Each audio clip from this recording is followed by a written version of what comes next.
Present by RS Films Sudharhara. DJ Kranti, DJ Kranti, DJ Kranti, माँ Vaishnavi films की प्रस्तुति। दबा न खिलाई न टॉनिक पिलाई न सैया के अपना गे खजाना से टोपल कुवारे को सोचला अधूरा से सपना गे दबा न खिलाई न टॉनिक पिलाई न सैया के अपना गे खजाना से टोपल कुवारे को सोचला अधूरा से सपना गे बतर के कोरा सुता बैठी सुता के चूसनी चूसा बैठी बतर के कोरा सुता बैठी सुता के चूसनी चूसा बैठी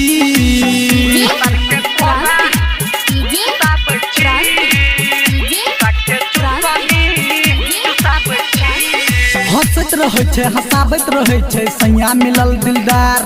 आ छोटे छे सैया तक की भेल सखी पुराबै छे सोलह होशियार हाँ हंसत रहे छे हंसाबत रहे छे सैया मिलल दिलदार आ छोटे छे सैया तक की भेल सखी पुराबै छे सोलह होशियार सखी सैया खुशी पे लिए जब से ससुरा में एलिए सखी नहीं सहे छे अब नहीं रहे छे पियाजी के अंगना गे पैर के पायल छम छम बाजे खनकै छे कंगना गे पलम के कोरा सुता बैठी सुता के चूसनी चूसा बैठी बलम के कोरा सुता बैठी सुता के चूसनी चूसा बैठी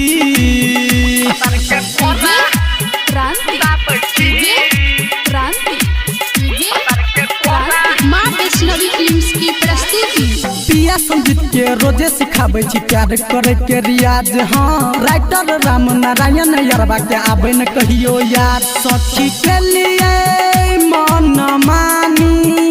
सखी चढ़ली जवानी में सैयल कहिए से चोली दबा के जो गेलिए फुलौना गे नैहर में कोनो छोड़ा के न कहियो दिलिए उठौना गे बलम के कोरा सुता बैठी सुता के चूसनी चूसा बैठी पिया के कोरा सुता बैठी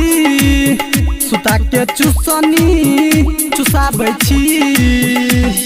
दबा न खिलाई न टॉनिक पिलाई न सैया के अपना गे खजाना से टोपल कुवारे को सोचला अधूरा से सपना गे दबा न खिलाई न टॉनिक पिलाई न सैया के अपना गे खजाना से टोपल कुवारे को सोचला अधूरा से सपना गे बतर के कोरा सुता बैठी